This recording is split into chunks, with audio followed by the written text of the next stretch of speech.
Meu pai é um policial aposentado. Ele nunca foi muito de contar seus casos, mas me lembro que nos anos 90, quando eu ainda era uma criança, ele tinha ido à júri. E esse caso, ele me contou anos depois o que tinha acontecido.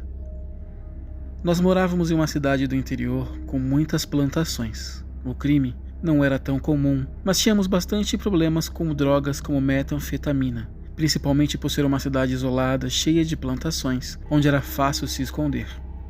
Na cidade, haviam 2 irmãos que eram os mais problemáticos. Eu vou alterar o nome deles para evitar problemas. Vou chamá-los de John e Mike. John era o mais velho. Ele era um cara temperamental, que estourava por pouco. Em sua ficha, tinha diversas prisões. Além da metanfetamina, ele tinha agressão, abuso, assalto à mão armada e sequestro. Sem contar que quando os pais deles ainda eram vivos, eles o agrediam com frequência. Mike era o mais novo. Não era tão bravo quanto John, mas também não era nenhuma flor que se cheire. Já havia sido preso diversas vezes, e toda vez que os 2 iam presos, eram proibidos deixá-los na mesma penitenciária. Senão, eles aprontavam, e sempre que estavam juntos, sempre dava problemas. Neste dia, para ajudar, os 2 estavam juntos. Eles haviam roubado um carro no centro da cidade e estavam correndo pelas estradas dando cavalo de pau e tirando o fino dos outros moradores. Meu pai os avistou do acostamento, e assim começou a perseguição. Os 2 foram para sua casa correndo pelas estradas, andando pela contramão, tentando despistar meu pai. Ao chegar em sua casa, na entrada, desceram do carro e correram.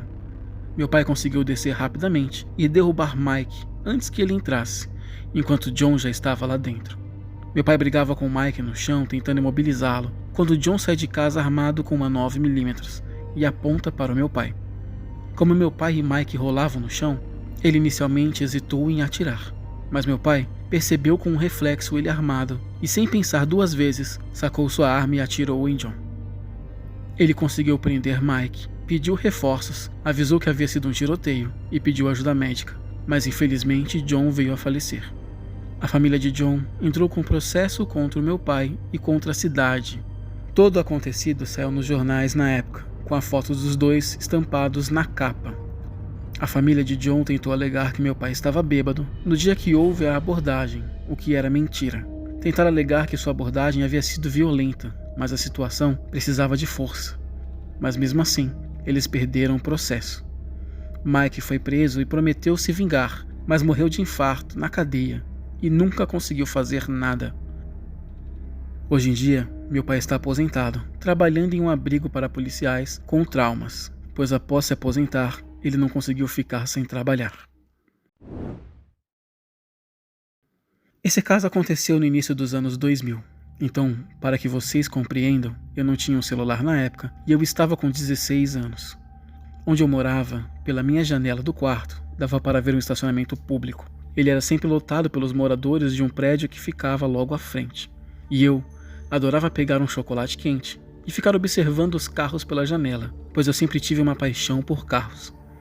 Certo dia eu percebo que havia um carro parado, bem no fundo, no canto, com a janela aberta.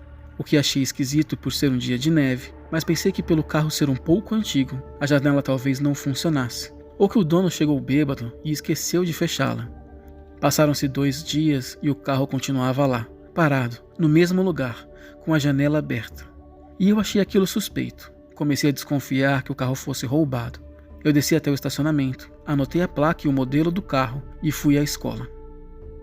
Na minha escola havia um agente policial que cobria os turnos. Ele tinha uma sala insofilmada no fim do corredor do zelador. Era bem pequena, mas os alunos podiam ir até lá com um certo sigilo para fazerem suas denúncias. Eu cheguei à escola mais cedo e fui para a sala do policial, mas fiquei um tempo esperando por ele, mas ele já estava atendendo a outro aluno. Isso demorou demais e eu resolvi ir para a sala, pois a aula já ia começar e deixei meu nome para que ele pudesse me chamar. No intervalo de uma aula ou outra, ele me chama e eu vou à sua sala e conto tudo o que eu sabia sobre o carro, e foi aí que eu me arrependi amargamente. Eu sei que eu só quis ajudar, mas o que aconteceu daqui para frente nunca saiu da minha cabeça. Ele pegou sua viatura e pediu para acompanhá-la até o carro para que mostrasse sua localização, e realmente o carro era roubado. Nós chegamos até o estacionamento e ele acionou outra viatura que veio e ficou cuidando do caso. O policial ia me levar de volta à escola. Ele sempre foi um cara querido pelos alunos, pois ele era aquele tipo de cara engraçado, que conta piadas e faz brincadeiras. Suas piadas normalmente eram obscenas e estranhas para se contar para adolescentes, mas muita gente gostava dele. No carro ele vira para mim e pergunta o que eu ia fazer no final de semana. Eu respondo para ele e falo que vou ajudar o meu pai a trocar o óleo do carro. Ele ri e diz perguntando se eu não tinha nada melhor para fazer, e realmente, eu não tinha. Eu era um cara bem tímido, de poucos amigos e não saía muito de casa. Ele vira para mim novamente e pergunta se eu não quero ir ao McDonald's com ele, e eu nego, mesmo com fome. Eu só queria voltar para minha aula. Ao chegar na escola, ele para a viatura, ainda com as portas trancadas, põe a mão em minha perna, apertando com uma certa força, e me fala: "Não quer fazer algo diferente esse final de semana?" Eu falo que não. Um não sofrido com dificuldades, com medo e desespero, empurrando sua mão para trás, e começa a tentar abrir a porta. Ele me abraça segurando os meus braços, pedindo para ter calma e fazer silêncio. Meu coração batia a mil, e por sorte, do lado de fora, vi alguns alunos que haviam cabulado aula em nossa direção, e nessa hora eu grito. Ele me solta, fala que era só uma brincadeira e destranca a porta. E eu abro e corro para a escola. Eu nunca consegui falar sobre isso com ninguém. Eu fiquei com traumas por anos, e hoje em dia, quando lembro do que aconteceu, ainda sinto muito enjoo. O policial foi preso 2 semanas depois por abuso de menor. Ele havia abusado de 2 meninos da escola que o denunciaram, e futuramente, outros abusos vieram à tona. Por sorte, ele nunca mais foi visto por lá. Por pouco eu quase fui abusado também, e até hoje, rezo para que quem tenha passado por isso com aquele homem tenha conseguido superar seus traumas. E isso tudo só prova que até mesmo as pessoas que estão aqui para nos ajudar podem ser pessoas ruins, e que devemos sim confiar, mas sempre com um pé atrás.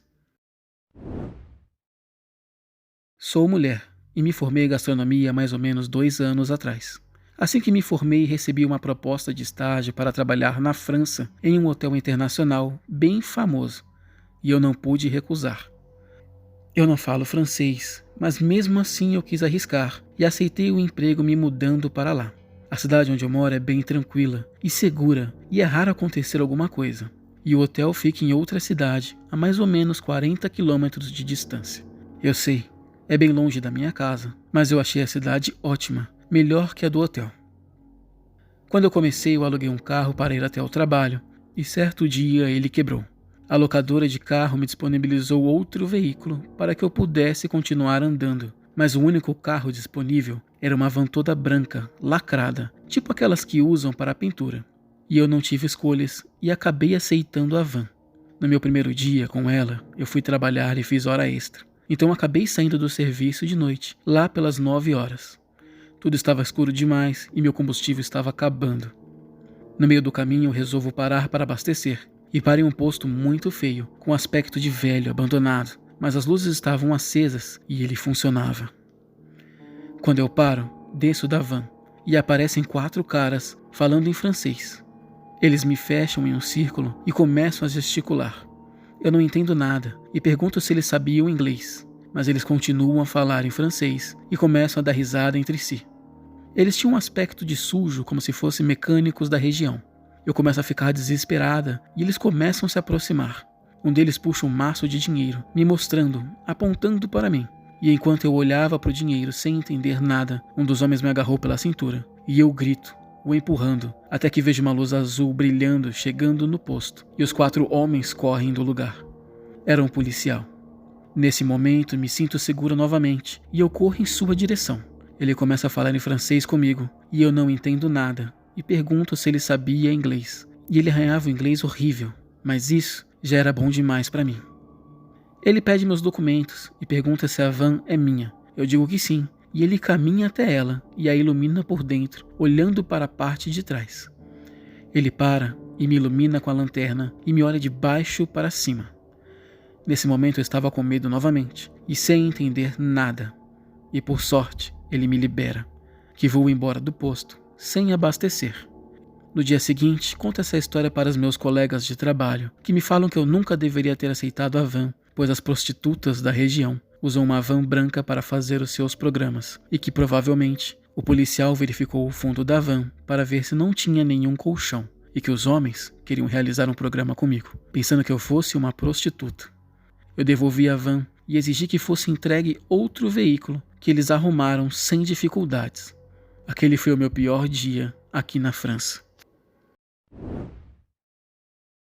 Fala galera, beleza? Espero que estejam gostando dos vídeos. E se vocês gostaram, como de costume, deixe um curtir, um comentário sobre o que acharam, compartilhe com os amigos, ative os sininhos para receber notificação sempre. Obrigado por tudo. Tenham um bom dia, uma boa tarde e uma boa noite.